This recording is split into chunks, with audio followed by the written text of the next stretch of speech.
Coming up on Mountain News this morning, the former CEO of Black Jewel LLC is apologizing to coal miners.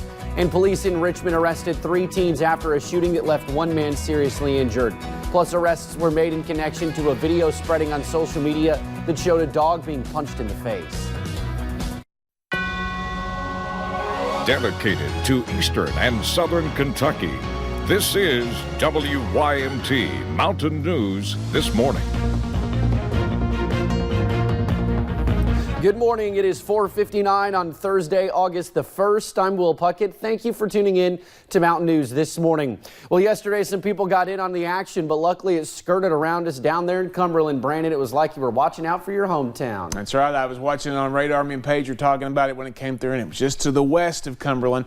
But some folks got some pretty decent rain yesterday. We take a look at the fog this morning, and that's the big problem. The fog is thick and dense in a lot of areas, so be careful. Close to zero visibility down in Harlan, Pikeville, over toward Logan, Moorhead, down toward Williamsburg. Just be careful across the entire region this morning. Had a few showers up north last night, but things have kind of calmed down this morning. Should be a fairly nice start to the day after that fog. Temperatures anywhere between 63 in Wise to 70 in Jacksboro this morning, so kind of a big swing. We'll see the temperatures climb as we head deeper into the day, but those chances for scattered showers and storms will be around once again. 85 your daytime high. I'll talk about the rest of the forecast coming up here in just a few minutes. Will? All righty, Brandon. Thank you. Well, an auction is set for the assets of Black Jewel. A notice filed in federal bankruptcy court in West Virginia says it is scheduled for this morning in Cincinnati. A Black Jewel attorney has said any party could bid on any combination of Black Jewel's assets. Black Jewel operates mines in several states, and the fate of those depends on the outcome of the bidding process. We plan to have a reporter at the auction today in Cincinnati. Well, the former CEO of Black Jewel LLC is apologizing to coal miners. Jeff Hoops is promising half of the money recovered will go to employees. This comes as coal miners continue to stand their ground on a set of railroad tracks. Black Jewel filed for bankruptcy last month. Miners were laid off. They say they never got paid. Until their money, they are blocking train cars full of coal from leaving the mine. Hoops wrote, quote, "I accept responsibility for being unable to lead this company through these difficult times." Now, Hoops went on to say, quote, "I cannot make up for what has happened over this past week, but my attention is going to turn to making these people pay for what they have done." Hoops talking about an investment company that's tied up millions of dollars. Now, though the miners saw a win yesterday when CSX hauled their engines away, leaving the coal behind, the protest continues on, and a local business in Hazard is getting in on the efforts to help out. Appalachian Apparel is designing a shirt to sell with 100% of the proceeds going to the miners. For owner Joey McKinney, it is just part of what you do when you live in this region. I feel like it's a regional thing. It's just who we are as a community. You know, anytime any type of bad news happens within this region, everybody just kind of jumps on board and bands together, and we fight through it. Appalachian Apparel will also be taking school supplies and monetary donations at their store downtown this weekend. If you would like to pre-order the shirt, we have the link on our website at WYMT.com. Well, yesterday we learned of 2 big delays in the Black Jewel situation. A job fair scheduled for today for miners in Harlan is postponed while a company out of North Carolina finalizes their contract. And a hearing in the bankruptcy case scheduled for Saturday has now been pushed back again to Monday. Officials are trying to figure out how to bus miners to that hearing in Charleston, West Virginia. Well, we also learned that it appears Black Jewel failed to comply with Kentucky state law. It demands coal companies that have been in business less than 5 consecutive years to put up a performance bond to the Labor Cabinet. That bond is required to cover the company's entire payroll for 4 weeks. State officials say Black Jewel did not do this. The company was incorporated in July of 2017. Now, we talked with attorney Ned Pillersdorf, who is trying to find these miners help.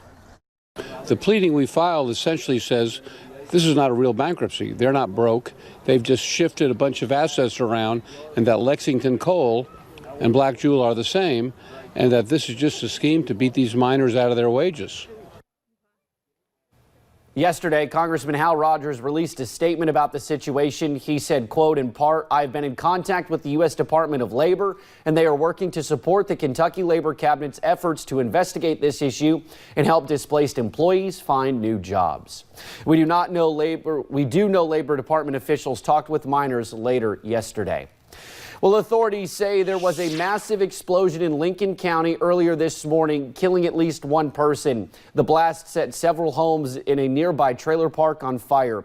People who were nearby are now in a shelter away from the scene provided by the New Hope Baptist Church.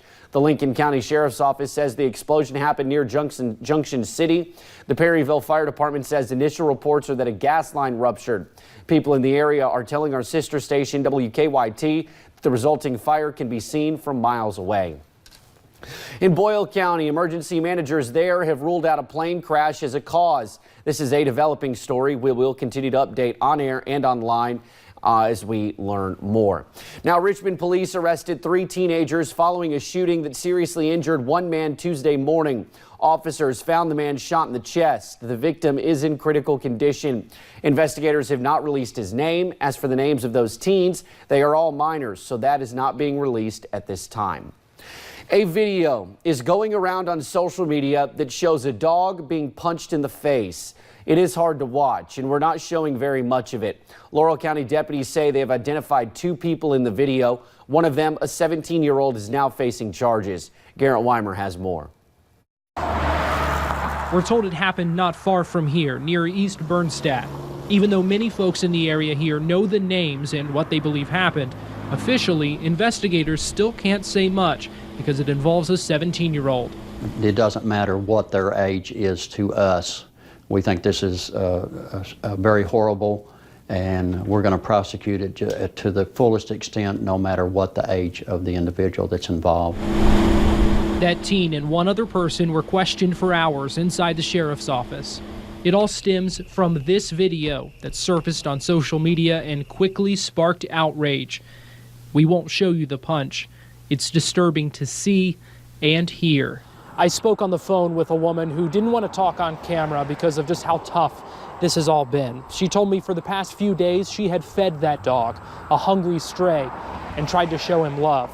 When she saw the video on social media, she says she knew it was him, went out looking for him, and found him in the weeds, beaten and stabbed. She says he was still alive at first, and she tried to get him to the vet, but it was too late. Deputies say the 17-year-old is charged with second-degree animal cruelty and torture of a dog, first offense. Investigators say there could be more arrests coming. I mean, this is horrible, and this is not something that we look at casually. I mean, we're going to do whatever we need to do to bring people to justice on this. The woman who found the dog told me she doesn't know the people involved in this, but she's praying for them. In Laurel County, Garrett Weimer, WYMT Mountain News. Staying in Laurel County, 2 people are charged after a chase. Deputies say Rex Gray was spotted at a business and someone called police. Deputies say he drove away when they approached him before leading deputies on a 6-mile chase, reaching speeds of 90 miles per hour. Deputies say the chase ended when Gray hit an outbuilding. Gray was arrested on charges of running from police, driving on a DUI suspended license, and wanton endangerment. His passenger, Jennifer Lovett, is charged with menacing. Well, thank you for getting your day started with us right here on Mountain News this morning. Later, a group of wounded veterans are helping children with disabilities. We'll tell you how the experience helps everyone involved. It might be a new month, but the forecast hasn't changed much, at least in the short term. I'll have all the details in about 3 minutes.